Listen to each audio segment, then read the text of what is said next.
Radio city पर अखिल के साथ हैं आप और मेरे साथ जानी मानी पर्सनैलिटी हैं पंडित विजय त्रिपाठी जी। सर सबसे पहले तो बहुत स्वागत है आपका पंडित जी। जी नमस्कार। कैसे हैं आप? ठीक हूँ। नए साल को लेकर हम लोग ये जानना चाहते थे, लोगों में बड़ी उत्सुकता रहती है, बड़ी इच्छा रहती है कि नया साल कैसा है। तो राशियों के हिसाब से, 12 राशियों के हिसाब से ये नया साल कैसा रहने वाला है, फाइनेंशियली, करियर वाइज, और कोई एक टिप अगर आप बताना चाहें हर राशि के लिए जो आप बोलना चाहें। तो पंडित जी सबसे पहले अगर बात करें मेष राशि वालों के लिए साल 2024 कैसा रहने वाला है? मेष राशि वालों के लिए जो नया साल आने वाला है ये नई खुशियां लेके आएगा, नई उमंग लेकर आएगा।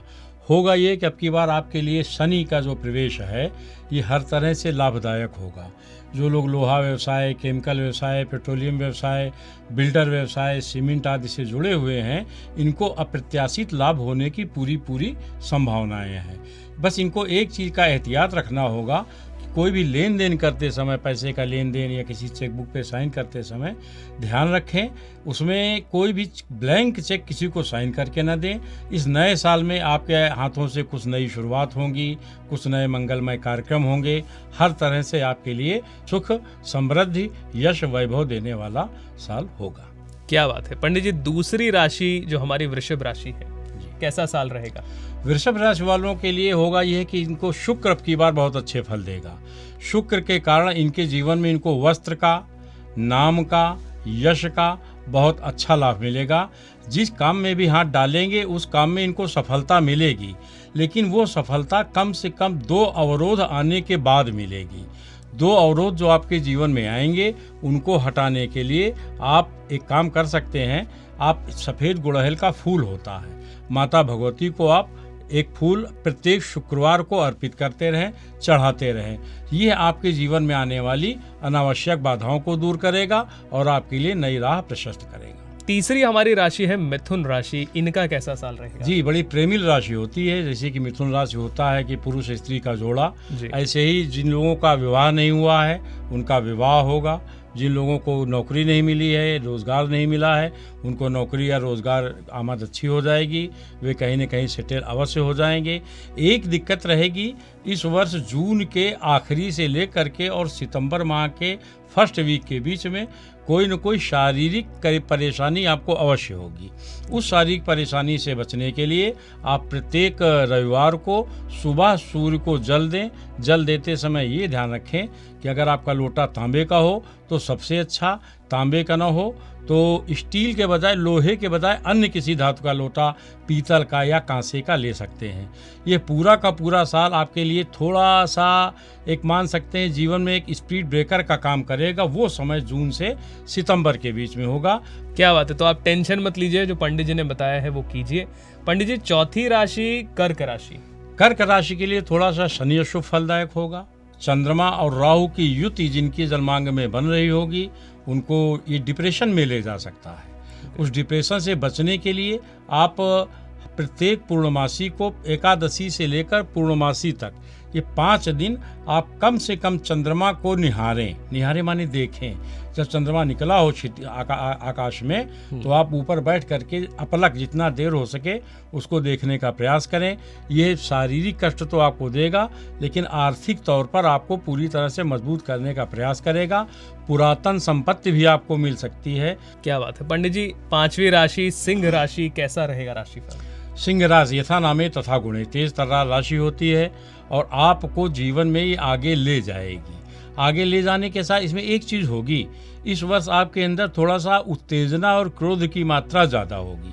तो जब आपको अपने क्रोध पे नियंत्रण करना है। देखो, मन और आत्मा ये 2 होते हैं। तो आत्मा को जब आप बलवान बना लेंगे तो मन अपने आप नियंत्रित होने लगेगा। इसके लिए आपको यह करना है कि प्रत्येक रविवार को आप सूर्य को जल अवश्य दें। दे सके तो रोज़ दीजिए, नित्य दीजिए, बड़ा अच्छा है।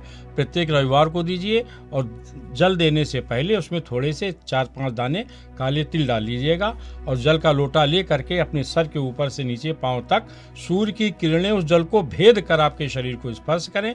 ऐसे जल दीजिएगा, आपके जीवन में खुशहाली और समृद्धि आ जाएगी। क्या बात है पंडित जी। छठी राशि कन्या राशि। कन्या राशि 6वीं राशि है। इस 6वीं राशि में होगा ये अब की बार आपके साथ कि आपको अकस्मात अवसर बहुत मिलेंगे।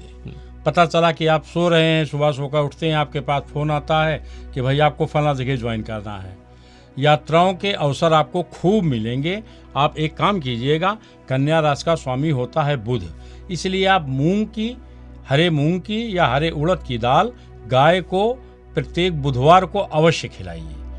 और उसको खिलाने से पहले उस दाल को जैसे ले करके किसी कटोरी में और अपने ऊपर से 7 बार उतार लीजिएगा और उसके बाद उस गाय को आप दे दें। इससे आपके जीवन में जो बाधाएं आने वाली हैं उनसे आपको बहुत निजात मिलेगी। क्या बात है पंडित जी। हमारी अगली राशि है तुला राशि। 7वीं राशि तुला राशि है। बड़ी संतुलित राशि होती। तुला जैसे कि इसका नाम तराजू है, दोनों पलड़े बराबर होते हैं तभी वह सौदा मान्य होता है। इसी तरह से आपको एक काम करना है, आपको अपने लोगों से, रिश्तेदारों से, परिवार में सामंजस्य बनाए रखना है।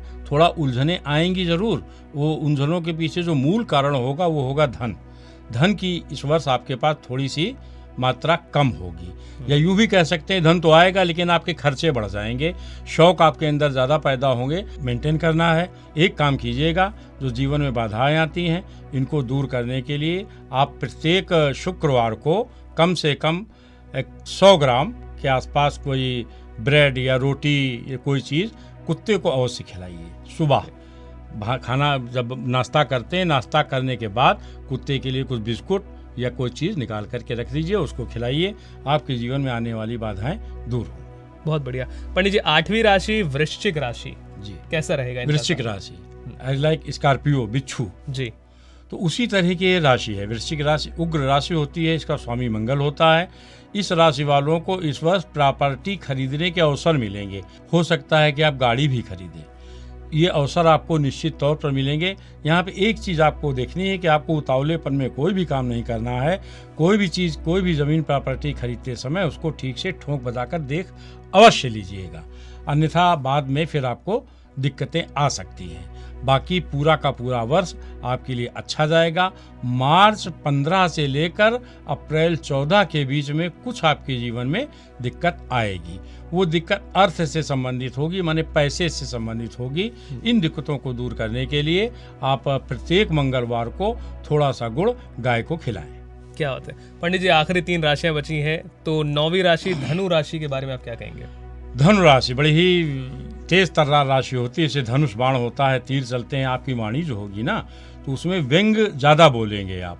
इन व्यंगों को बोलने के कारण क्या है कि आपके जो निकटस्थ लोग होंगे, जो आपके आत्मीय लोग होंगे, वो भी अंदर ही अंदर आपसे एक वैर भाव पाल लेंगे। इसलिए आपको सबसे पहले ये चाहिए कि अपनी वाणी पे आप नियंत्रण करें। वाणी पे नियंत्रण करेंगे तो आपको सारी चीज़ें बड़े आराम से हासिल हो जाएंगी। इस वर्ष आपको कहीं न कहीं अच्छी दूरगामी यात्रा पर जाना पड़ सकता है, दूरस्थ यात्रा कर सकते हैं, और उस यात्रा में आपके लिए नए व्यवसाय के अवसर भी पैदा होंगे। बहुत संभव है कि आपको आयात निर्यात का कोई काम नया करने का अवसर मिल जाए। जीवन में आने वाली बाधाओं को दूर करने के लिए आप प्रत्येक रविवार को सूर्य को जल अवश्य दीजिए। चूँकि आपकी धनु राशि है तो धनु राशि बृहस्पति की राशि होती है, सूर्य का ग्रुप हो गया। जब आप सूर्य को जल देंगे तो आपके जीवन में आने वाली बाधाएं स्वतः समाप्त होने लगेंगी। ओके पंडित जी, मकर राशि 10वीं राशि जो है मकर राशि बड़ी अच्छी राशि होती है। और मकर राशि में जन्म लेने वालों को इस वर्ष एक चीज़ बहुत जो प्राप्त होगी वही प्राप्त होगी। जो बेरोजगार हैं वे रोजगार पा जाएंगे, जो नौकरी करना चाहते हैं वे नौकरी करने में अपनी कहीं न कहीं अच्छी सर्विस पा जाएंगे। एक चीज़ आ सकती है आपके जीवन में, थोड़ा सा पारिवारिक कलह का शिकार आप हो सकते हैं, चूँकि शनि से संबंधित राशि है। इसका स्वामी शनि होता है। शनि कुंभ राशि में चल रहा है, आपकी राशि से दूसरे शनि चल रहा है, तो आपको धन की थोड़ा कमी झेलनी पड़ सकती है। कुटुंब परिवार में पारिवारिक क्लेश हो सकता है। इन सबको रोकने के लिए प्रत्येक शनिवार को काली गाय को थोड़ा सा गुड़ खिलाना आपके लिए बहुत अच्छा रहेगा। इसको खिला करके आप अपने ग्रहों के अशुभ परिणामों को शुभ में परिवर्तित कर ले जाएंगे। ओके पंडित जी, कुंभ राशि का साल कैसा? कुंभ राशि का स्वामी भी शनि होता है। कुंभ राशि वालों को इस वर्ष कहीं न कहीं से धन की प्राप्ति अवश्य होगी। ससुराल से या ननिहाल पक्ष से आपको धन की प्राप्ति होने की पूरी संभावना है। एक काम कीजिएगा, आप इस वर्ष अपने अशुभ फलों को टालने के लिए जहां आप सोते हैं अपनी तकिया के नीचे एक काले कपड़े में थोड़ा सा कपूर और थोड़ी सी लौंग रखा करिए और प्रत्येक शनिवार को वो पोटली बदल दिया करिए। मैंने आपने शनिवार को रखी, एक हफ्ते वो रखी रहेगी, अगले शनिवार को कपूर और लौंग बदल दें और कपड़ा भी बदल दें, ज़्यादा अच्छा रहेगा। इससे आपके जीवन में आने वाले जो अवरोध हैं वे स्वतः समाप्त हो जाएंगे। और पंडित जी आखिरी राशि मीन राशि, इसका स्वामी बृहस्पति होता है। मीन राशि वालों को इस वर्ष कहीं न कहीं से जलीय वस्तुओं से, जैसे चावल है, जल में उत्पन्न होने वाली वस्तुएं हैं, कमल है, धान है, चावल है, इनसे अच्छे लाभ की संभावनाएं होती हैं। जो लोग खेती किसानी करते हैं उनको धान की फसल बड़ी अच्छी पैदावार दे सकती है, बड़ा अच्छा फल करेगी। जो लोग खेती नहीं करते हैं वे करते हैं, उनको भी जलीय पदार्थों से लाभ होने की पूरी संभावना है। आप अपने जीवन में कुछ ऐसा इस वर्ष अवश्य कर जाएंगे जो आगे चलकर मील का पत्थर साबित होगा। कुछ अशुभ स्थितियां आपके साथ बनेंगी, वे बनेंगी 15 नवंबर से 15 दिसंबर के बीच में, जब वृश्चिक का चंद्रमा होगा। ये समय आपके लिए एहतियात का है, इसमें और कुछ नहीं करना है, सिर्फ एक काम करना है। कोई भी वाहन जो आप चलाते हो बहुत नियंत्रित चलाएं, सोच समझ कर चलाएं। अपने वाहन के कागज़, हेलमेट वगैरह जो भी हो सब व्यवस्थित रखें, ईश्वर आपकी रक्षा करेगा। अपने अशुभ फल को टालने के लिए आप एक काम कर सकते हैं, बहुत छोटा सा काम है। जब आप सुबह उठें तो सुबह उठने के बाद जो दाहिने हाथ से आप पृथ्वी का चरण स्पर्श कर लीजिए और वही पैर पृथ्वी पे उतारिए, दाहिना पैर पृथ्वी पे उतारिएगा। आपके जीवन में आने वाले अशुभ परिणाम भी शुभ में परिवर्तित हो जाएंगे। क्या बात है। अच्छा पंडित जी, यहाँ हमने जिन राशियों की बात की वो चंद्र राशि है जी, जिनके मतलब जो नाम की राशि होती है, जैसे मेरी अखिल है तो मेरी मेष राशि हुई, ऐसा जी। और मैं एक चीज़ और जानना चाहूँगा, कुछ लोग होंगे जिन्हें शायद उनकी राशियों को लेकर कन्फ्यूजन होगा कि मुझे मालूम नहीं है कौन सी है, मम्मी मुझे कुछ बुलाती हैं, पापा कुछ बुलाते हैं। ऐसे में कोई एक टिप आप देना चाहें कि जो सभी राशियों पर लागू हो, कि ये एक काम साल को अच्छा बनाने के लिए आपको करना चाहिए सभी राशियों के लिए? सभी राशियों को अल्पाई करने के लिए देखिए दो चीज़ें हैं। हमारा शरीर जो है पंचतत्व से बना हुआ है। गोस्वामी तुलसीदास जी ने भी लिखा है कि क्षितिजल पावक गगन समीरा और पंच रचित यह अधम शरीरा। तो पंच महाभूतों से संसार चलता है और ये संसार जो संसरण करता है, गति संसार, इसका नाम ही इसलिए संसार कहा गया कि हर समय संसरण किया करता है। अगर ये सेकंड के 100वें भाग के लिए भी रुक जाए तो सारी सृष्टि ध्वस्त हो जाएगी। तो इसमें आपने ये करना है, जो सभी राशियों पे जो चीज़ फायदा कर सकती है, तो हमारा आत्मा जो होता है ये सूर्य से संचालित होता है। तो चूँकि सूर्य शाश्वत है, रोज़ निकलता है, तो हमारा आत्मा भी शाश्वत है, ये सत्य को स्वीकार करता है। और मन जो होता है ये हमारा चंद्रमा से नियंत्रित होता है। चंद्रमा में 16 कलाएं होती हैं, तो 16 कलाओं में 15 प्रत्यक्ष होती हैं, एक अप्रत्यक्ष होती है। तो मन चंद्रमा से नियंत्रित है, आत्मा हमारा सूर्य से नियंत्रित है। तो आत्मा और मन में भेद ये है कि जैसे मैं आपके यहाँ जाऊँ और आपकी कोई कीमती वस्तु रखी हो टेबल पे, मैं उठा के जेब में डाल लूँ और चलाऊँ, बाद में आप मुझसे पंडित जी आप मेरी वो वस्तु ले गए हैं, मेरा मोबाइल ले गए हैं, तो देखिए मेरा आत्मा तो जान रहा है कि मैंने अखिल जी का मोबाइल उठाया है, लेकिन मन कहेगा स्वीकार मत करना, नहीं तुम्हारे ऊपर चोरी का आरोप लग जाएगा, तो मैं उसको स्वीकार नहीं करूँगा। तो मन हमारा, चंद्रमा ने मना किया कि नहीं इसको स्वीकार मत करना, नहीं चोर कहे जाओगे। लेकिन आत्मा अंदर से हमारा कह रहा, वही आत्मा जो परमात्मा है, गीता में कहा गया है कि आत्मा अजर है, अमर है, आग में जल नहीं सकता, शस्त्र से कट नहीं सकता, जल में डूब नहीं सकता, ये वही आत्मा है। और यही परमेश्वर का जो अंश है हमारे अंदर, यत पिंडे तद ब्रह्मांडे, जो इस पिंड में व्याप्त है वही समस्त ब्रह्मांड में व्याप्त है। तो हमारी आत्मा ही परमेश्वर का अंश है। हमारी आत्मा में परमेश्वर विद्यमान है, वो हमें सत्य का भान कराता है। तो जब कोई जीवन में कठिन निर्णय आपके सामने आ जाए और आत्मा और मन में द्वंद्व चलने लगे, एक अवस्था आती है ना कि हम ये करें कि न करें, ऐसा ना हो जाए, तो उसमें जो आपका आत्मा कह रहा हो आप वो करें, आत्मा को बलवान कर लें, सूर्य बलवान हो जाएगा। सूर्य बलवान हो जाएगा, आपके किए हुए कार्यों में सफलता आपको निश्चित तौर पर मिल जाएगी। इसको नियंत्रित करने का सबसे आसान और सबसे महत्वपूर्ण और सबसे स्ट्रांग, मतलब मजबूत उपाय मैं आपको बता रहा हूँ कि आप जब सुबह सोकर उठते हैं, जब भी सोकर उठें तो ये देख लीजिएगा कि आपके जो नाक है, ये 2 छिद्र होते हैं, इसमें एक दाहिना है, एक बायां है। दाहिने स्वर से जब हम सांस लेते हैं तो सूर्य से हम संचालित हो रहे होते हैं, और जब हम बाएं स्वर से सांस लेते हैं तो हम चंद्र से संचालित हो रहे होते हैं। तो अगर दायां स्वर हमारा चल रहा है, स्वर माने हम दाएं स्वर से सांस ले रहे हैं, लेटे लेटे चेक कर लीजिए बिस्तर पे ऐसे बंद करके, कि जिससे आप सांस साफ ले रहे हैं उसी हाथ से पृथ्वी का चरण स्पर्श करिए। ये बहुत रामबाण उपाय है, ब्रह्मास्त्र है। अगर आप करेंगे तो विदिन 18 डेज, 18 दिन के अंदर आपको इसका फल अवश्य मिलेगा। तो जो स्वर चल रहा है, इसे दाहिनी सांस से हम ज़्यादा साफ सांस ले रहे हैं, तो हमें सबसे पहले बिस्तर पे बैठे ही बैठे, पैर नहीं उतारना है, बिस्तर पे बैठे बैठे झुक के हमने पृथ्वी का स्पर्श कर दिया, फिर वही दायां पैर पृथ्वी पे उतार दिया। अगर बायां स्वर चल रहा है तो हमने बाएं हाथ का दर्शन कर लिया और बाएं हाथ से पृथ्वी का स्पर्श कर लिया और बायां पैर पृथ्वी पर उतार दिया।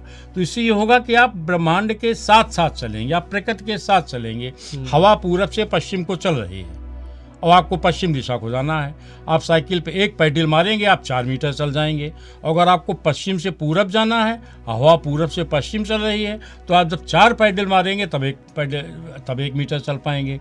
तो जब आप ब्रह्मांड के साथ गति करेंगे तो आप शीघ्र सर्वाइव कर जाएंगे। आपके जीवन में आने वाले कष्ट बहुत सीमित रह जाएंगे और जो छोटे मोटे कष्ट होंगे वे तो बिल्कुल समाप्त ही हो जाएंगे।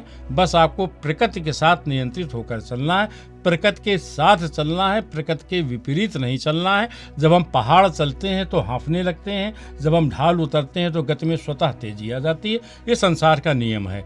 धारा के विपरीत तैरेंगे, टाइम ज़्यादा लगेगा, दूरी कम तय होगी। धारा की तरफ तैरेंगे, जैसे धारा जा रही है, आप 2 हाथ मारेंगे, 10 मीटर आगे बढ़ जाएंगे। ये प्रकृति का नियम है। तो प्रकृति के साथ चलिए। सभी राशियों के लिए ये समझिए ब्रह्मास्त्र उपाय है।